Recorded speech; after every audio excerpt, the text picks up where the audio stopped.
18절 생각건대 현재의 고난은 장차 우리에게 나타날 영광과 비교할 수 없도다. 피조물이 고대하는 바는 하나님의 아들들이 나타나는 것이니 피조물이 허무한데 굴복하는 것은 자기 뜻이 아니요 오직 굴복하게 하시는 이로 말미암음이라. 그 바라는 것은 피조물도 썩어짐의 종로로 한 데서 해방되어 하나님의 자녀들의 영광의 자유에 이르는 것이니라.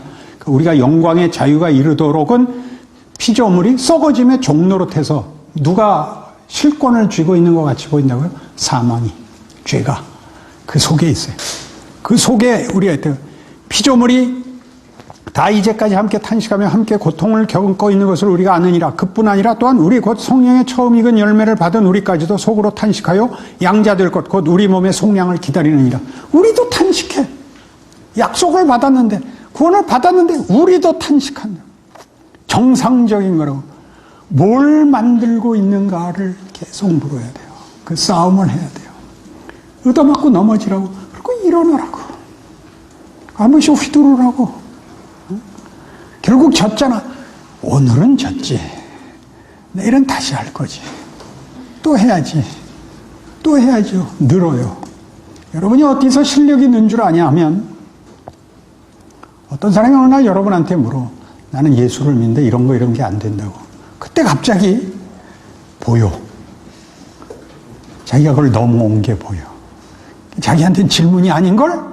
나 옛날에 하고 잊어먹은 질문을 쫄다고 가는 거야. 의학, 내가 진급을 했구나. 이런 생각. 알아들어요? 이상하게 문제였던 게 문제가 안 돼요. 는다고. 늘어요. 이와 같이 성령도 우리의 연약함을 도우시나니 우리는 마땅히 기도할 바를 알지 못하나 오직 성령이 말할 수 없는 탄식으로 우리를 친히 간구하시느니라. 마음을 살피시는 이가 성령의 생각을 아시나니 이는 성령의 하나님 뜻대로 성도를 위해 간구하심이니라. 우리가 알거니 하나님을 사랑하는 자 곧 그의 뜻대로 부르심을 입은 자들에게는 모든 것이 합력하여 선을 이루느니라. 이런 재미있는 구절이 어디 있어요. 성령이 우리를 위하여 탄식하며 기도하고 하고 모든 것이 합력하여 선을 이룬대. 잘못한 것도 유익하게 된대. 이런 격려를 왜 해야 돼?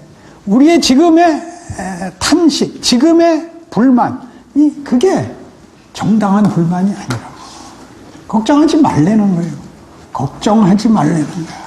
걱정하지 말라 그러면 디비저 자려고 그러지.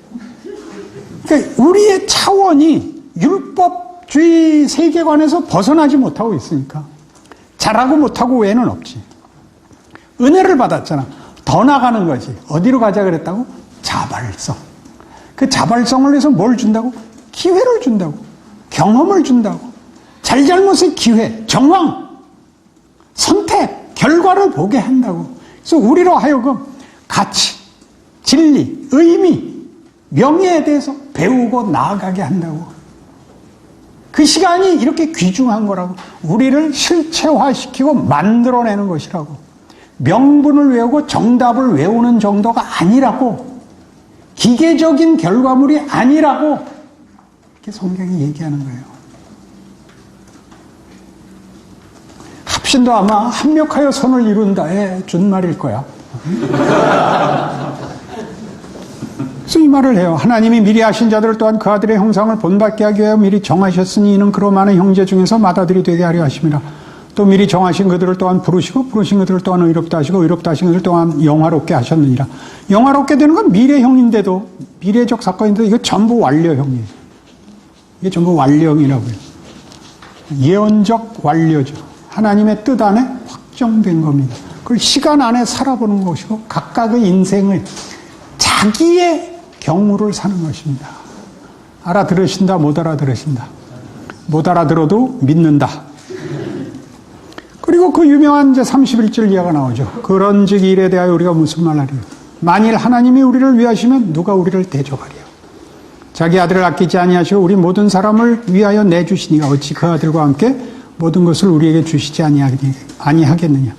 누가 능히 하나님께서 택하신 자들을 고발하리요? 의롭다 하시는 하나님이시니 누가 정죄하리요? 죽으실 뿐 아니라 다시 살아나신 이는 그리스도 예수시니 그는 하나님 우편에 계신 자여 우리를 위하여 간구하시는 자시니라. 누가 우리를 그리스도의 사랑에서 끊으리요? 환난이나 곤고나 박해나 기근이나 적신이나 위험이나 칼이랴.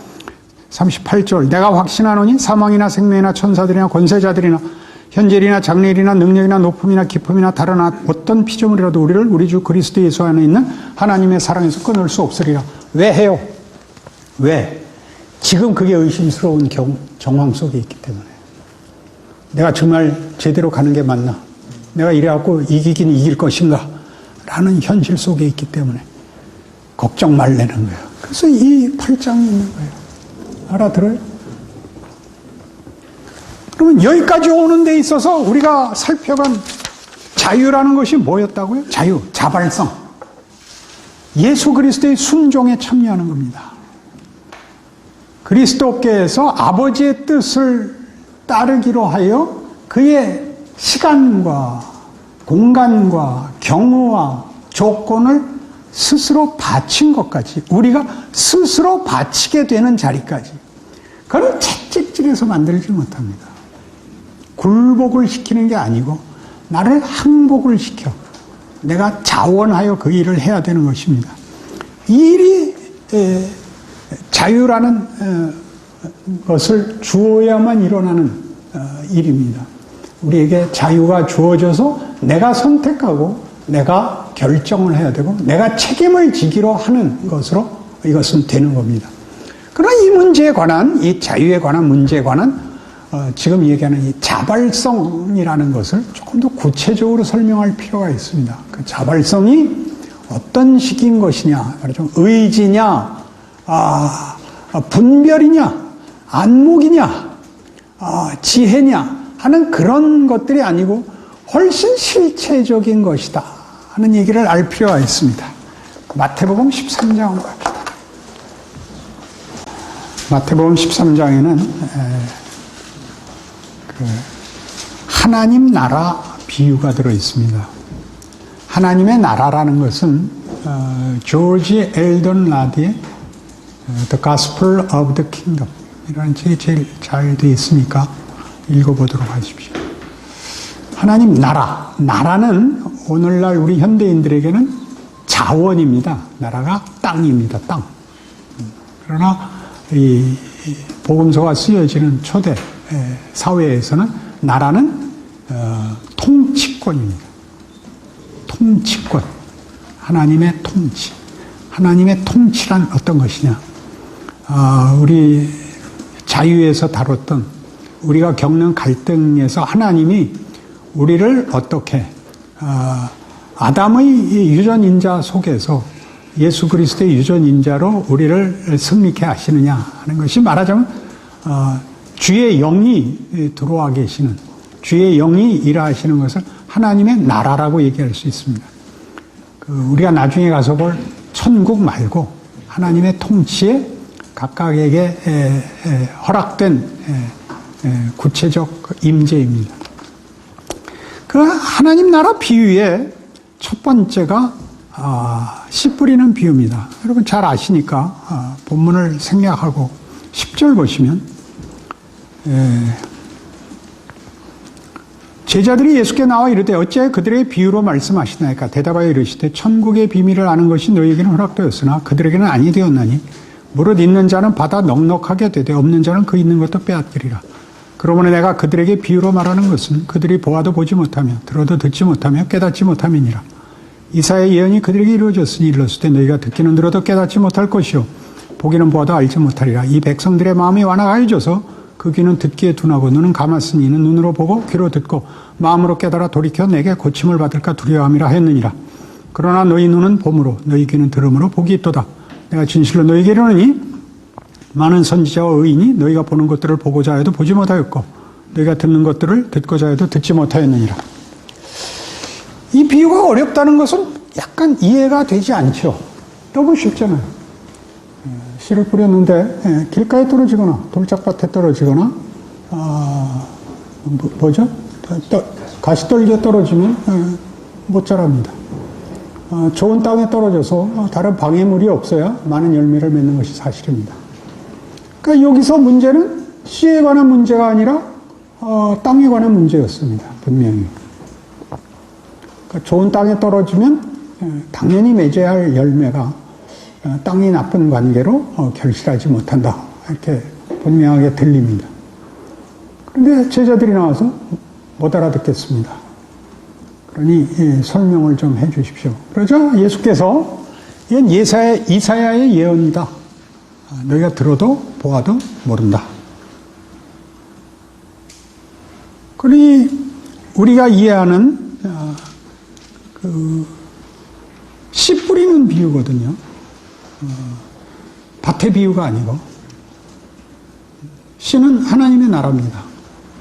그런데 하나님의 나라가 밭의 조건 때문에 조건 여하에 따라서 결실을 하기도 하고 하지 못하기도 하고 이렇게 되면 우리 지금 오늘 주로 같이 공부한 내용으로 봐도 아담의 유전자하고 예수의 유전자가 대등하게 싸워서 어떻게 될지 모르는 것이 되는 겁니다. 로마서 8장은 성립되지 않는 것입니다. 예수의 죽음도 그건 그냥 가능성에 불과한 것이 됩니다. 확정이 될 수가 없죠. 그런데 이사야의 예언이 너에게 이루어졌다. 누가 보아도 모르고 들어도 모르는데 너희는 듣고 봐서 복되다. 내가 여기 있기 때문이다. 그렇게 얘기합니다. 씨를 뿌렸는데 그 씨가 밭의 조건 때문에 결실하기도 하고 못하기도 하는 비유를 들었습니다. 근데 그 비유는 무엇에 관한 비유였냐 하면 이사야를 보낼 때 한 비유. 그들이 봐도 모르고 들어도 모르는 일로 온 것입니다. 그렇죠? 근데 하나님은 그 말을 할 사람을 보냅니다.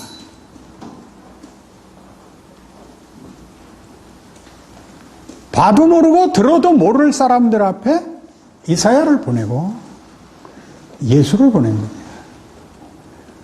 우리가 아직 죄인 되었을 때 그리스도께서 우리를 위해 죽으시는 겁니다. 그래서 그 결과는 누구에 따라서는 되고 누구에 따라서는 안 될 수 있나요? 그 전 조건에 왔죠. 우리가 선택을 하기 전 조건 속에 예수가 오셔서 구원을 이룹니다.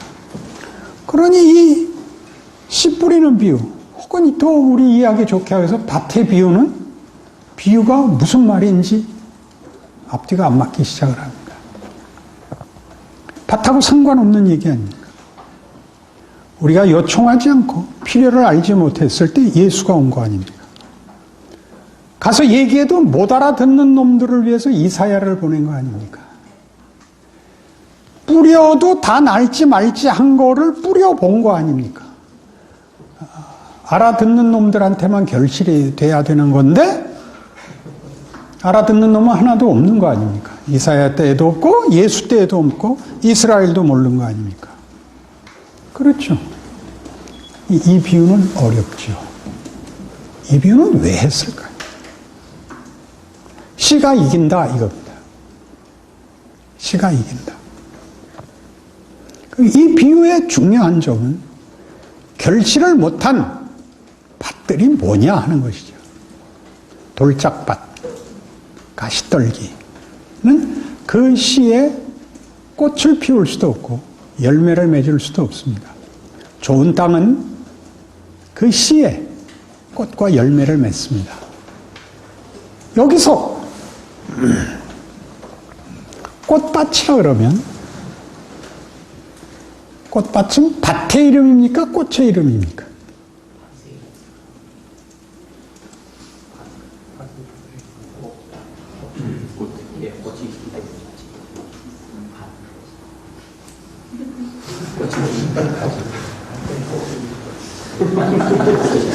이건 뭡니까? 그렇습니다. 컵이라 그러는 놈은 없습니다. 그죠? 이 커피를 담음으로써 이 컵은 커피가 되는 거예요. 꽃밭은 그 밭이 꽃을 피움으로써 밭이 피운 게 아니고 씨가 꽃을 피움으로써 밭이 꽃이 되는 겁니다. 그 밭의 이름이 꽃인 겁니다.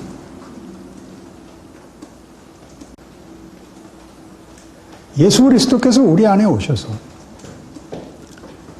우리 안에 꽃을 피우시고 열매를 맺으심으로 우리는 꽃이 됩니다.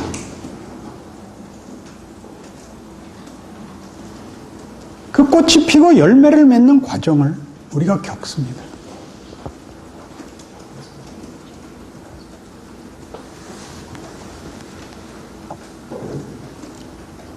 예술 작품은 한 개인과 비교할 때 그 예술을 만든 개인과 그 예술 작품은 둘이 어느 쪽이 우월한 겁니까? 인간이 우월합니까? 작가가 우월합니까? 작품이 우월합니까? 작품에 의해서 작가가 그 지위를 갖게 됩니까? 작가의 지위에 의해서 그 작품이 가치를 갖습니까?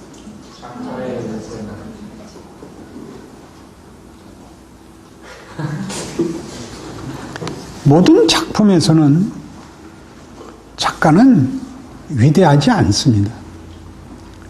작품에 의해서 덕을 보는 겁니다. 예술성에 의해서 작가가 대접을 받습니다. 모차르트를 보면 특별히 더 분명합니다. 개인적으로는 굉장히 경박한 사람이었던 것으로 알려져 있는데 그 예술성으로 인해서 모차르트라 그러면 다 껌뻑 죽습니다. 그 작품으로 그를 다시 우리가 우리 좋게 재해석하기 때문입니다. 그런데 인간이 할 수 있는 최고의 위대한 작품을 만든다 할지라도 그러니까 그의 기술과 능력을 최대한 발휘해도 인간의 인간된 가치만큼 혹은 그 이상을 하지 못합니다. 예술을 믿어야만. 그러니까 하나님으로부터 생명과 진리와 가치와 거룩을 부여받는 존재가 됐을 때만 이 존재는 위대해져서 예수 그리스도의 성육신과 십자가 같이 그가 하신 말, 그가 하신 일이기 때문에 이게 다 가치가 됩니다. 여러분 어떤 성경에는 복음서에 예수님이 직접 하신 말은 빨간 글로 써 있는 성경이 있죠. 참으로 고마운 성경입니다. 그거는 논리와 형편과 무슨 모든 기준을 넘어서서 무조건 옳은 겁니다. 가치 있는 것이고 왜요? 예수님이 하신 말씀이기 때문입니다. 신자가 되어 하나님의 자녀가 된 자들만이 이 길을 갈 수 있습니다. 그가 했기 때문입니다. 그가 했기 때문에. 그가 얼마나 선한 일을 했느냐, 얼마나 굉장한 일을 했느냐가 아니라 여러분이 예수를 본받아 하나님의 사람으로 살기 시작하는 모든 생애의 모든 어떠한 일도 다 그것은 의미 있고 위대한 일이 됩니다. 우리만 그렇게 할 수 있습니다. 기독교 신자만. 세상은 세상 사람들이 공감하는 어떤 업적, 어떤 이해에 의해서 평가받아서 그가 인격이거나 무슨 속성이거나 무슨 기질이거나 특징으로서가 아니라 뭘 한 사람입니다. 우리만 다릅니다. 아무 이름이 없어도 아무 업적이 없어도 예수 믿는 사람으로 그걸로 다 동등한 지위와 영광과 대접을 스스로 가지고 있습니다. 이게 꽃밭 비유입니다. 이게 씨 뿌리는 비유입니다. 하나님은 우리를 밭을 꽃이라는 이름을 주기 위하여 그의 나라, 그의 통치를 동작하십니다. 그러니 여러분이 명분과 업적을 위하여 여러분의 생애를 채찍질하지 마시고 여러분이 하나님 앞에 부름받은 그 사람이 되시려고 늘 한 걸음씩 걸어 나가고 여러분에게 주어지는 임무를 여러분이 한번 만지고 간 것, 여러분이 한번 쳐다본 것으로 그게 가치와 의미와 중요성을 가지게 된다는 사실을 기억하셔야 됩니다. 이것이 성화입니다. 신자의 지위, 신분, 가치, 영광, 명예란 말입니다. 여러분들이 그토록 채찍질하는 잘잘못, 쓸모, 업적 이런 것과 너무 다른 겁니다. 그런 게 필요 없는 것이 아니라 그런 것에 가려 있지 않습니다. 그것보다 여러분이 질문하십시오.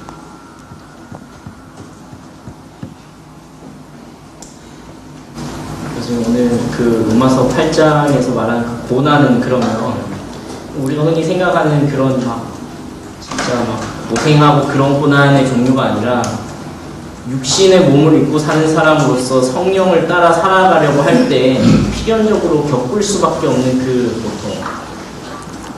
고통, 좀 그런 것을 얘기하는 것인지. 그거 얘기하는 거예요. 몸으로 힘든 것도 얘기하는 거고, 그러니까 외부 세계가 경쟁과 시기와 보복과 폭력을 요구하는 데서 살아야 되는 그 환난도 고난이고, 우리 안에서 투쟁하는, 경건하게 살고자 하지만 그렇게 되지 않고 그냥 잠깐 놓고 있으면 죄를 따라가는 그 후회와 자책도 우리 안에 있는 것이죠. 그 두 가지가 다 우리에게 지금의 고통입니다. 그러면 그런 맥락 속에서 우리가 겪는 그런 고통은 성자이신 그리스도께서 이 땅 가운데 오셔서 이 인간의 비천한 몸을 입으시고서 율법의 요구를 이루시기까지 겪으셨던 그 모든 그 고난에 어떻게 보면 우리가 성도로서 살아가는 그 자체가 그 고난에 동참하는 삶이라고 할 수 있는 거죠. 그렇습니다. 이미 예수께서 이렇게 만들어낸 길을 가는 거죠. 예수께서는 없었던 길을 만든 겁니다. 우리는 이제 죄악 속에 붙잡혀서 길 없는데 이제 붙잡혀 있었는데 생명의 길을 만든 거죠. 그걸 가면 벗어나는 게 아니라 그 안에 이 투쟁 속에서, 고난 속에서 이 길이, 결과적인 대로 가는 이 길이 우리에게 열리고 그 길을 걸음으로써 목표를 우리가 만들어야 되는 게 아니라 내용을 채우는 길이 된 겁니다. 그 씨가 자라는 겁니다. 꽃이 피고 열매가 맺는 것을 여기서 봅니다. 굉장히 재밌고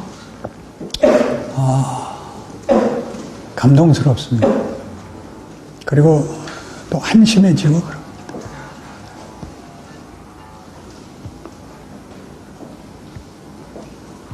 그 어려운 때를 여러분 잘 넘기셔야 돼요.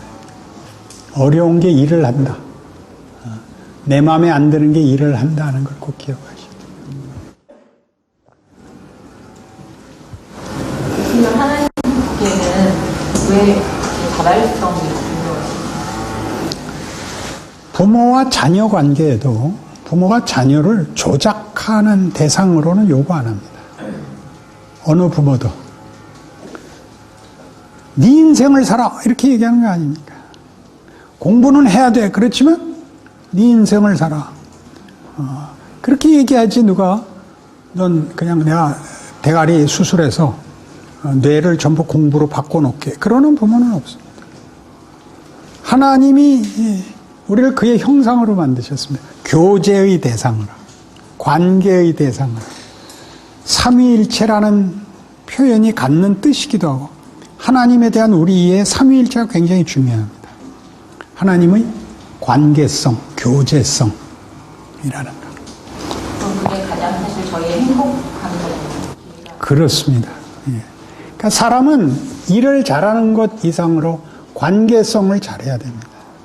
관계성을 무슨 이익을 위해서가 아니라 인격이 인격 앞에서 가치를 서로 나눌 수 없으면 꽝인 겁니다. 그러니까 노동 기술이 아니라 인격과 인격 사이에, 그러니까 제일 중요한 게 다른 개성, 다른 관심, 견해 차이, 이런 것들을 인간이어야만 어떤 융통성, 이해, 뭐 이런 것으로 더 크게 이렇게 감수해낼 수 있는 겁니다. 그게 있어야죠. 우리는 대화가 안 되는 이유가 정답으로 눌러서 그래요. 난 이런 게 난 참 싫어.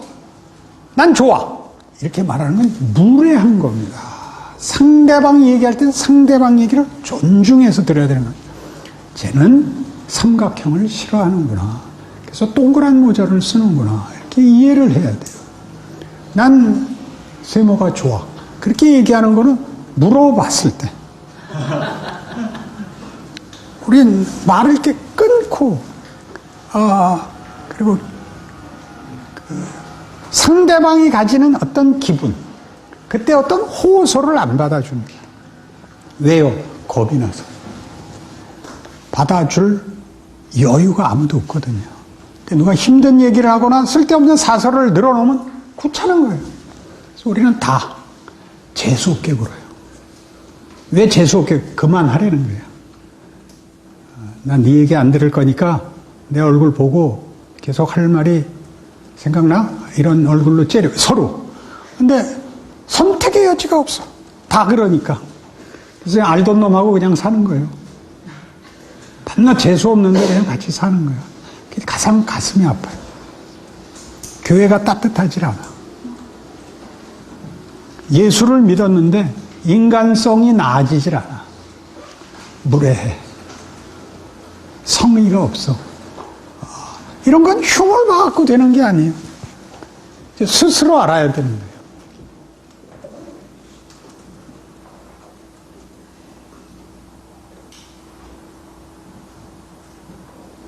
나중에 시험 볼 때 이렇게 써도 돼요.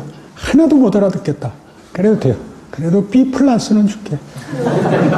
겁내지 마. 정답을 하려고 그러지 말고 내가 이 밀폐된 방에 와서 주먹으로 벽을 꽝 쳐서 이렇게 구멍이 난 거야. 빛이 들어오는 거야. 이게 뭔가. 이거면 좋게. 그래서 가까이 가서 이렇게 밖을 내다보면 더 좋지. 하고 놀랬으면 좋겠어. 그래서 다 모여서 벽돌 뜯어내고 다 기어 나왔으면 제일 좋겠어. 기어 나와. 풀밭으로 나와. 계곡으로 나와. 풍성한 하나님의 품이 있어.